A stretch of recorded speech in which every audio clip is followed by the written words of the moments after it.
중년 혹은 노년 도스옙스키 회상 속에서 이제 그 벨린스키가 기차를 바라보는 시각은 이제 되게 긍정적이고 뭔가 미래지향적이고 낙관적이고 이제 그런데 시간이 흘러 1860년대가 됐는데 작가가 레베제프를 통해서 이제 그 보여주는 이런 자본주의의 발달, 그러니까 구체적으로 이제 그 기차를 통해서 철도를 통해서 표현된 이 자본주의의 발달에 대한 보수적인 성향을 지닌 작가 도스옙스키의 시각은 이게 묵시록이다 이제 이건 거거든요.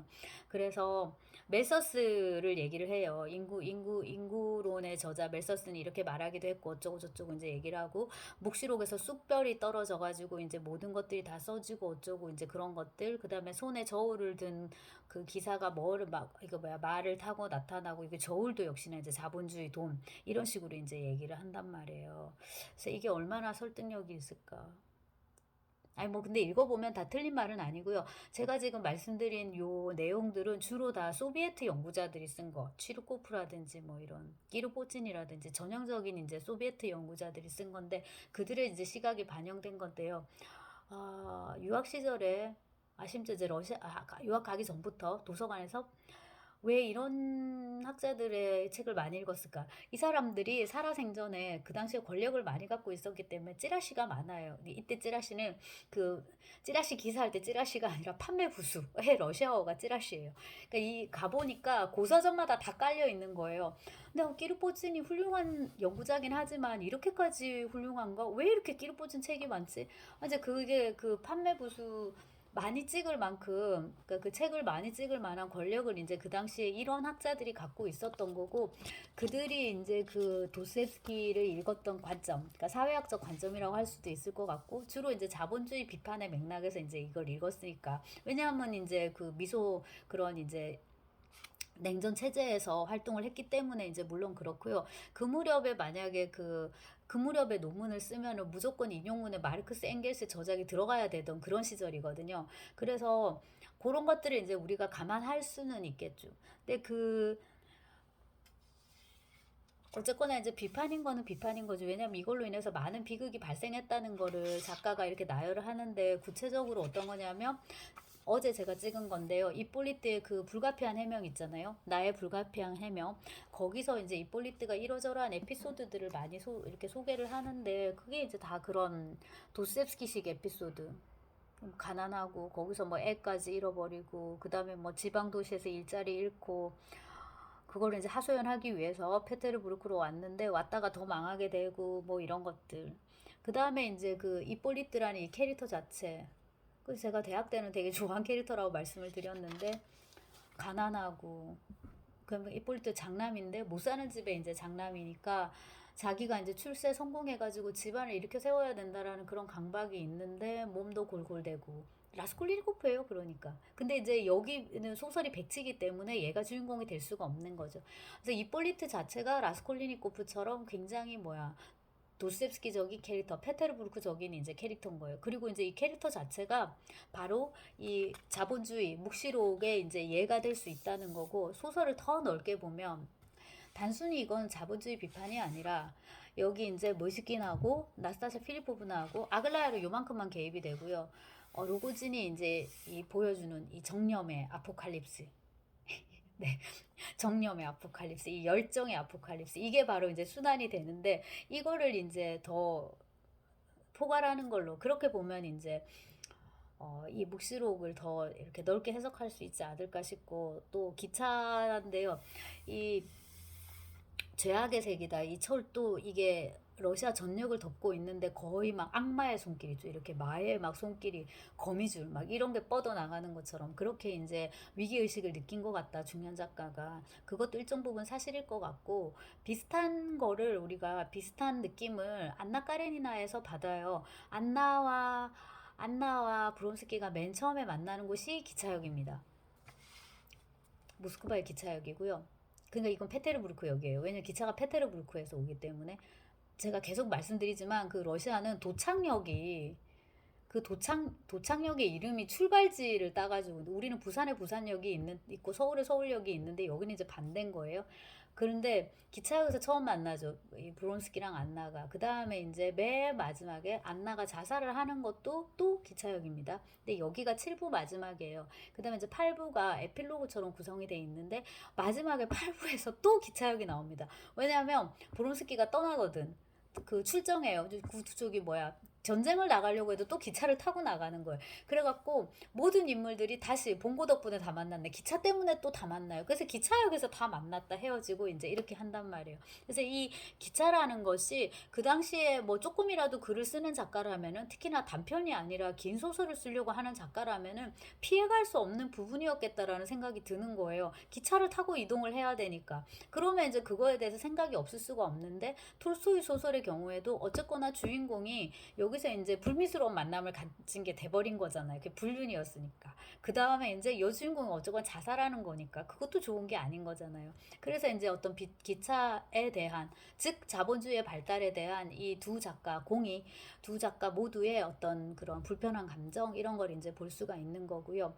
그 다음에 갑자기 생각이 났는데 아주 옛날에 그 읽은 들춰본 백지 버전 중에 하나는 어, 바르샤바 페테르부르크행 기차가 어쩌고 저쩌고 이런데 그 표기법이 와르소우였어요.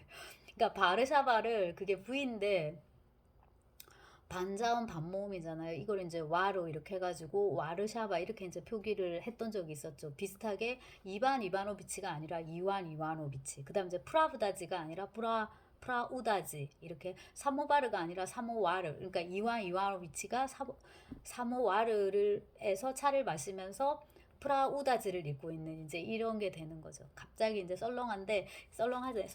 말해놓고 보니까 그 옛날에 그런 그 표기법이 생각났는데 그런 거에 비하면은 지금 우리는 뭐야, 되게 많이 이제 왔다는 거죠. 여러 가지 면에 있어서 외국어 공부하기도 쉽고, 그러니까 이제 더 열심히 공부를 해야겠다 하는 이제 생각이 들고요.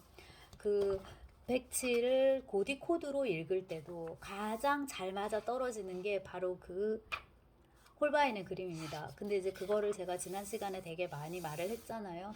근데 이 홀바인의 그림이 어둠이라면 이게 진짜 고딕의 정점인데, 근데 세상에 그 어떤 소설도 죽으라고 쓰는 소설은 없으니까, 소설 속에서 죽음을 얘기하진 않으니까요. 그러니까 주인공들이 다 죽더라도 궁극적으로 이제 우리한테 얘기하는 거는 삶인데, 백치가 도스옙스키 소설을 통틀어서 가장 음울한 소설인데, 진정한 이거는 묵시록인데요. 아포칼립스인데요. 아마 그렇기 때문에 더더욱 희극적인 요소가 되게 많고 광대 캐릭터들이 많아요. 아까 말씀드린 레베제프도 그렇고, 그 다음에 이제 그 뿌찌찌님의 페르디시엔꼼의 어중이 떠중이들, 걔들도 웃기려고 되게 노력은 해요. 별로 웃기지는 않아요. 근데 부르드 뭐시기 뭐 이런 사람도 있고, 또 이볼긴 장군, 거기는 약간 정신이 좀 왔다 갔다 하거든요. 어디 가자, 내가 데려다 줄게 이렇게 해놓고 길을 막 중간에 잃어버리고, 그 다음에 정신이 오락가락 하셔가지고 자기가 어릴 때 나폴레옹의 시종이었다고 그 막 이야기를 막 지어내요. 그걸 뭐라 그러냐, 허언증. 예. 그런 거가 또 되게 심해요. 그것도 이제 웃으라고 쓴 것 같은데 사실 웃기지 않고. 근데 이제 그렇게 웃으라고 쓴 얘기, 그 다음에 웃기라고 만들어 놓은 인물들이 그렇게까지 안 웃긴 거는 너무 소설이 우물하고 주인공들이 다 파멸해 버리니까. 그렇다고 해서 악령처럼 그렇게 막 빛나는 캐릭터가 있지도 않아요. 뭐 스타브로긴이나 끼릴로프나 이런 인물처럼. 그래서 백치가 그 점에서도 또한 이제 우물한 소설인데, 제가 이제 전 시간에 짧게 언급해드린 그 나스타샤 필리포브나가 아글라야한테 보내는 편지에서 내가 이런 이미지를 떠올렸어요 하고 이제 하는 그 그림인데요.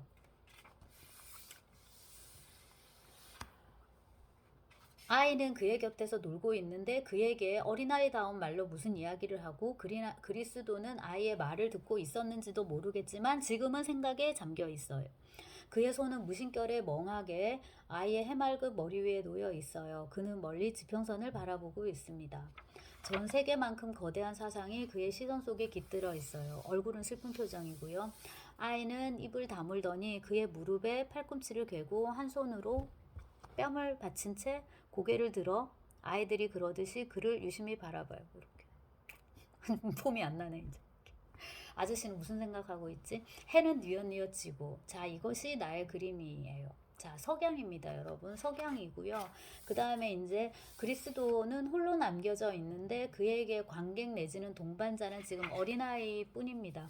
근데 이때 그리스도가 무슨 생각을 하고 있을까요? 그리고 시간대는 이제 석양인데 앞서 그 홀바인의 그림에서 그리스도가 믿음의 희망을 완전히 없애버리는 어둠과 무, 죽음의 극한이라면, 그 다음 이제 자연의 힘의 육화 이런 거라면 안 좋은 쪽으로, 파괴적인 쪽으로 육화 그런 거라면, 석양빛을 받으며 아이와 단둘이 앉아있는 그리스도의 모습은 삶의 극한이다. 그와 동시에 말씀과 행적으로 가득한 그리스도의 삶 속에 유일한 휴식과 사색의 순간, 그렇기에 너무나도 소중한 순간일 것 같다. 저는 이게 정말 중요한 것 같아요. 맨날 말해야 되고, 네, 가르쳐야 되고, 그다음 뭔가를 행해야 되잖아. 사랑은 행동으로 하는 건데. 그 얼마나 자기도 피곤했겠어요. 근데 이제 이때만은 조용히 혼자 앉아 있는 거예요. 옆에 아무도 없이. 그냥 어린아이 하나만. 아주 없으면 외로울 텐데. 그리고 이제 그 그리스도의 삶 속에서 혼자 있는 순간, 그걸 이제 잘 포착한 게 크람스코이의 그 황야의 그리스도 그거다. 이제 그거 제가 수업을 하면 항상 올려드리는데, 그거에 이어서 아마 그런 식의 포즈가 아니었을까 싶죠. 거기서도 이제 이렇게 손을 딱 모으고 이렇게 앉아 있거든요. 그리스도가 혼자. 네. 그리고 이제 다른 한편으로는 이 그림 속의 그리스도가 어쩌면은 나스타샤 필리포브나 나아가 작가가 물시킨에게 원했던 이상적인 그리스도의 형상이 아니었을까. 그 다음에 이제 여기서 그 어린아이 있잖아요. 옆에서 놀다가 쫑알쫑알 거리기도 하고, 그리고 이제 이렇게 손을 개고 그리스도를 이렇게 바라보는 그 아이는 그리스도의 사도든 뭐 길 잃은 어린 양이든 무엇이든 간에 이 그림에서 되게 필요한 요소인 걸로 이제 보입니다. 그리고 소설이 다 끝난 다음에 이제 다 망했죠, 그죠? 나스타샤 필리포브나는 칼에 찔려 죽었고, 피는 근데 얼마 안 났어. 심장 바로 윙가를 찔렀는데 피는 얼마 안 났어. 바로 죽었어. 그렇게 말해. 죽고, 무식기는 다시 바보가 되고, 로고즈는 미치고, 이렇게 이제 세 명의 청춘이 모두 파멸한 다음에 이 이미지를 다시 보면은 되게 이 조용하고 온화하고 RIP Rest in Peace. 그래서 이제 평화 속에서 쉬라, 영면하시라. 그러니까 이제 이거 그 죽은 사람 애도할 때 이제 쓰는 표현인데, 살았는데 평온하게 있으라. 약간 이제 그렇게 읽히는 그런 그림이잖아요. 그러니까 이런 그 평온한 그림이 오히려 이제 이 소설의 비극의 깊이를 더한다라는 이제 느낌이 듭니다. 그 다음에는 제가 이제 이 백치하고 영원한 남편을 비교를 하는 작업을 할 거고요. 일단 이제 백치 자체는 여기서 끝입니다. 네.